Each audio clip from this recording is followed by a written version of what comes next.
2011 में ममता बनर्जी मां माटी मानुष की माला झपकर सीएम बनी, लेकिन देखते ही देखते मां में से दुर्गा मां गायब। माटी पर घुसपैठियों को बसा दिया और मानुष में सिर्फ एक ही कौम को गिना जाने लगा। इंशाल्लाह। पहले कार्यकाल में ममता ने रखी तुष्टिकरण की नींव। सत्ता में आते ही ममता बनर्जी ने खास वर्ग का वोट ठोस करने के लिए हिंदुओं की जिंदगी से फुलटोस खेला।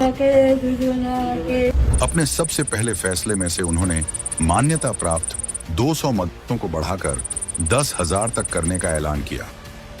खातूनों के लिए स्कॉलरशिप, हज हाउस, पश्चिम बंगाल पीएसएससी में खास वर्ग आरक्षण, इमामों को सैलरी। खास वर्ग को खुश करने के लिए टीएमसी वालों को तुष्टिकरण की टोपी पहनकर रैलियों में जाने का फरमान जारी हुआ। ममता का साड़ी पर सिर ढकने का ड्रामा। अभिषेक बनर्जी जनसभाओं में कल पड़ने लगा। कट्टरपंथी धर्म गुरुओं से समर्थन लिया गया और इमामों को प्रवक्ता बना दिया गया। मतलब ममता बनर्जी ने 5 सालों में खास वर्ग को इतना पुचकारा कि 2016 में उन्होंने ममता नहीं ममता बानो बनकर ही चुनाव जीत लिया। दूसरा कार्यकाल हिंदू विरोध का काल। 2016 से 2021 तक ममता बनर्जी का दूसरा कार्यकाल नहीं, हिंदू विरोध का खुला ऐलान था। इस बीच 20 में से 12 जिलों में खास वर्ग की आबादी 20% से बढ़ी और उसी तेजी से दुर्गा विसर्जन पर बैन, मुहर्रम को वीआईपी ट्रीटमेंट मिलने लगा।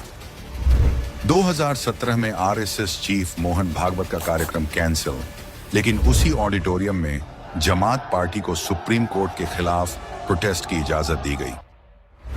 2018 में पंचायत चुनावों में वोट न देने वाले हिंदुओं को जिंदा जलाया गया। 2019 में सीएम योगी के चॉपर को लैंडिंग की इजाजत नहीं मिली। रामनवमी जुलूसों पर पाबंदी, सीएए एनआरसी में विरोध के नाम पर हिंदुओं को निशाना बनाया गया। 2020 में जेपी नड्डा और कैलाश विजयवर्गीय की गाड़ियों पर हमले और 2021 के चुनाव रिजल्ट के बाद रातों रात टीएमसी को वोट न देने वाले हिंदुओं का नरसंहार। दीदी का लोकतंत्र अब ममता बानो का शर्ट मॉडल बन चुका था। तीसरा कार्यकाल बंगाल में कट्टरपंथियों का स्वर्ण काल। तीसरी बार सत्ता में आते ही ममता बनर्जी ने सेक्युलरिज्म का दिखावा भी छोड़ दिया। 40+ खास वर्ग के लोगों को टिकट देकर विधानसभा को बांग्लादेशी पार्लियामेंट जैसा बना दिया।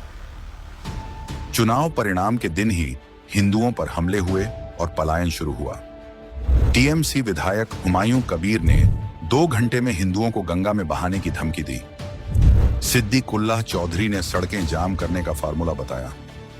तो ममता का लेफ्ट हैंड कहां जाने वाला फिरहाद हकीम ने हिंदुओं के धर्म बदलने की धमकी दी।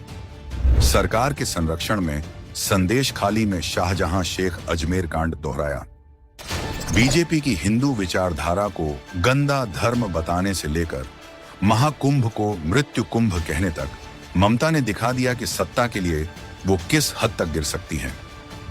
रामनवमी पर पथराव, मूर्तियों की तोड़फोड़, जय श्री राम बोलने पर गिरफ्तारी, उनके तीसरे कार्यकाल में हुए इन घटना का क्रेडिट भी ममता को ही जाता है। ऐसा लगता है कि 2011 में ममता बनर्जी ने जो तुष्टिकरण वाली स्ट्रेटजी बनाई थी कि वो सिर्फ एक कौम के सहारे बार बार सत्ता में आ सकती है, चौथी बार सत्ता में आने के लिए क्या वो यही मुकम्मल कर रही हैं? और शायद यही वजह है कि बंगाल में कट्टरपंथियों को खुला मैदान मिला हुआ है। लेकिन अब हिंदुओं के पास फिर एक बार मौका आया 2026 में ममता बनर्जी को उखाड़ फेंकने, बंगाल को फिर से हमार बंगला बनाने का।